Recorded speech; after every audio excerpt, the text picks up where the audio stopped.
बरेलवी या जितने भी दुनिया में अहले सुन्नत है वो कि जो खुल के सहाबाए किराम के भी नारे लगाते हैं और अहले बैत के भी नारे लगाते हैं।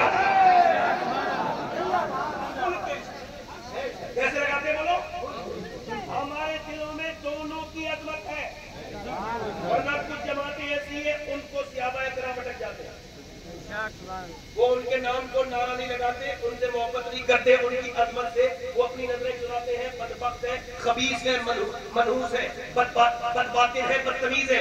ये ऐसे भी लोग आप देखे होंगे जिनको हजरत अबू बकर सिद्दीक का जिक्र अच्छा नहीं लगता है और वो कहते हैं अबू बकर का जिक्र रोको और अली का जिक्र करो, पक्का राफ़ज़ी है वो। और जिसको मौला अली के जिक्र से तकलीफ हो और वो कहता हो कि इनका जिक्र रोको और अब उनका जिक्र रोक के आप ही जिक्र करो हजरत अबू बकर का, वो पक्का खारजी है। और हम हैं अहले सुन्नत, आला हजरत के गुलाम। जब खारजियों ने ये कहा, खारजियों ने कहा कि नबी की किस्मत माज़अल्लाह, तो माज़अल्लाह नकले तुमने कहा नबी की किस्मत इतनी अच्छी है कि अबू बकर जैसे गुलाम मिले, उमर जैसे गुलाम मिले, माज़अल्लाह कितनी खराब बात कही। तो फिर राफ़ज़ी बदतमीजों ने कहा नबी की किस्मत कितनी अच्छी है, फातिमा ज़हरा जैसी बेटी मिली, अली जैसे दामाद मिले। मेरे इमाम ने कहा ये दोनों जहन्नमी है। हम बताते हैं तुम्हें अकीदा ये है कि अबू बकर की किस्मत कितनी अच्छी है कि उसे मेरे नबी का दामन मिला, उमर का नसीब कितना अच्छा है, मुस्तफा जैसा आका मिला, अली का नसीब कितना अच्छा है कि नबी की जैसा ससुर मिला, और फातिमा का नसीब कितना अच्छा है अली जैसा उसको बाप मिला।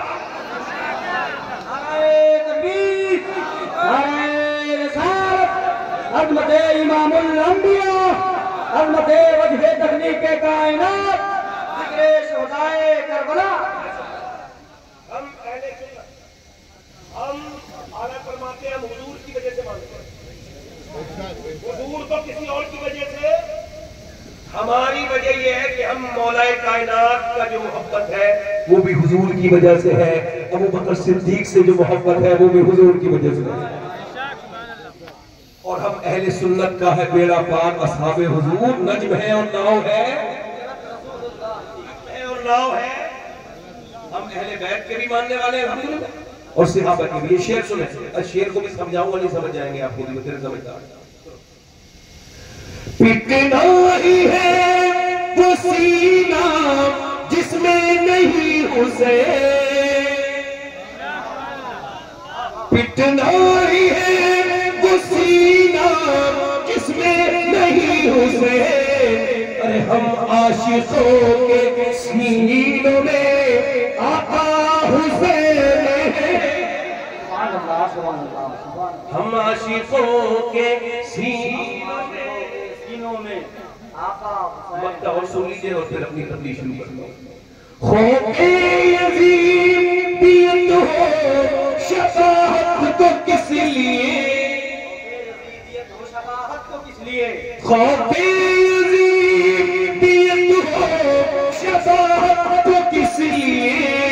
अरे दादा है इसके गौस तो नाना हुसैन।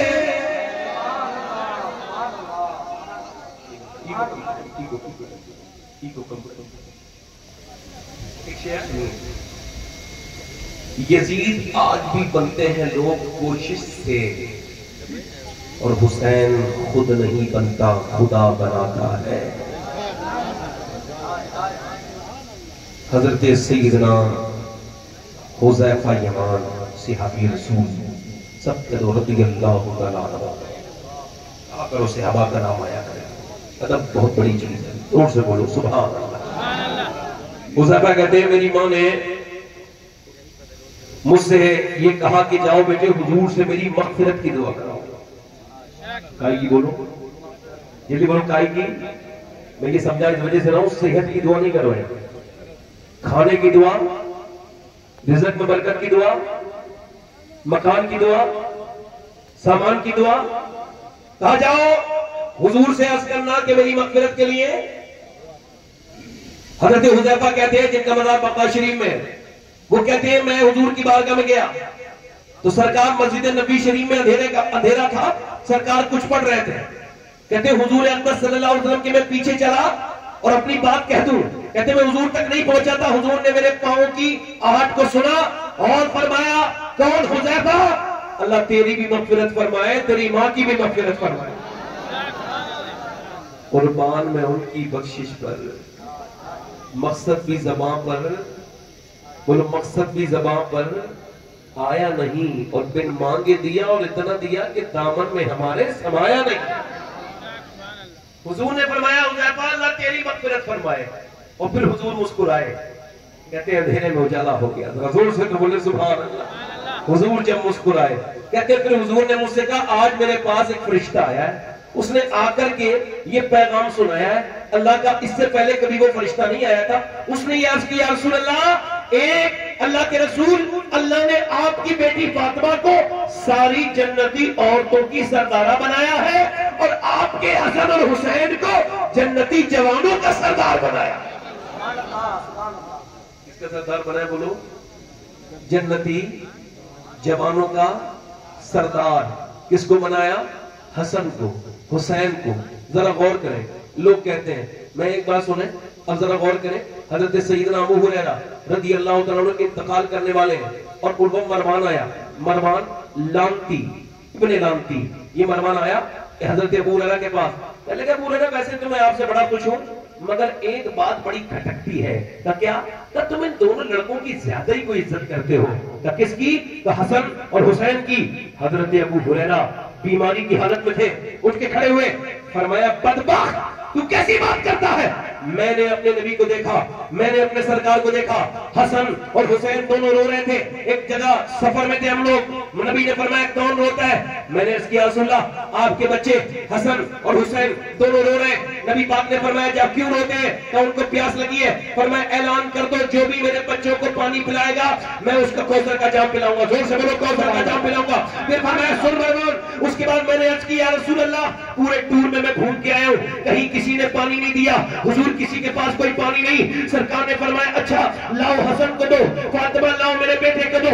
हसन को दिया, नबी पाक ने अपनी मुबारक जुबान उनके मुंह में डाली और जैसे ही मुंह में डाली इमाम हसन सो गए चूसते चूसते। उसके बाद हुसैन के मुंह में डाली, वो भी सो गए। अब यहाँ पर एक मैं आपको जो है वो बात सुनाना अर्ज करना चाहता हूँ आपके सामने, सुनिए। वो खैबर के मकाम पर एक गोश्त का टुकड़ा कटा, उसके बाद भुना, भुनने के बाद वो नबी के हाथ में दिया गया, या रसूलल्लाह इसको खाइए। नबी ने जैसे ही लो जबान पे रखा, हुजूर की जबान पे आने से पहले जब जैसे ही वो टच हुआ हुजूर की जबान पे, एकदम बोला, अल्लाह ने उसको जबान दी, मुझे न खाइए मेरे अंदर जहर है, जहर, मुझे न खाइए मेरे अंदर जहर है। अब उलमा से पूछा ये पहले क्यों नहीं बोला? जब हुजूर के जबान पे लगा क्यों बोला? क्यों बोला? तो उन्होंने कहा इस वजह से बोला कि नबी का लुआब इतना बाबरकत है कि बेजबान को लग जाए तो अल्लाह उसको जबान अता कर देता है। बताओ जब बेजबान को लगा अल्लाह ने जबान दे दी तो फिर वो हसन और हुसैन कैसे बात करते होंगे जिन्होंने घुट्टी नबी की लुआब जान की पी है। बार बार नबी ने उनको अपनी जबान चुसाई है। हजरत सैयदना मौला कायनात मौला अली जब इमाम हसन तकरीर करते थे मस्जिद नबी में तो वो छुप के तकरीर सुनते थे। किसी ने पूछा ऐ अमीरुल मोमिनीन अली ये बताइए आप छुप के तकरीर हसन मुस्तफा की क्यों सुनते हैं? का इस वजह से जब ये तकरीर करता है तो मुझे देख के शर्माता है। का छुप के क्यों सुनते हैं? का इस लालच में सुनता हूँ कि जब ये मेरा बेटा मिंबर पे बैठता है तो इसका लहजा भी मेरे नबी वाला हो जाता है, इसका चेहरा भी अपने नाना वाला हो जाता है। नारे तकबीर, नारे रिसालत, अज़मत इमाम हुसैन, जिक्र शुहदाए करबला कॉन्फ्रेंस। कुछ लोगों को बीमारी है मोबाइल की, जहां बैठेंगे वही मोबाइल चलाएंगे, ये बहुत बड़ी बीमारी है, इसमें बात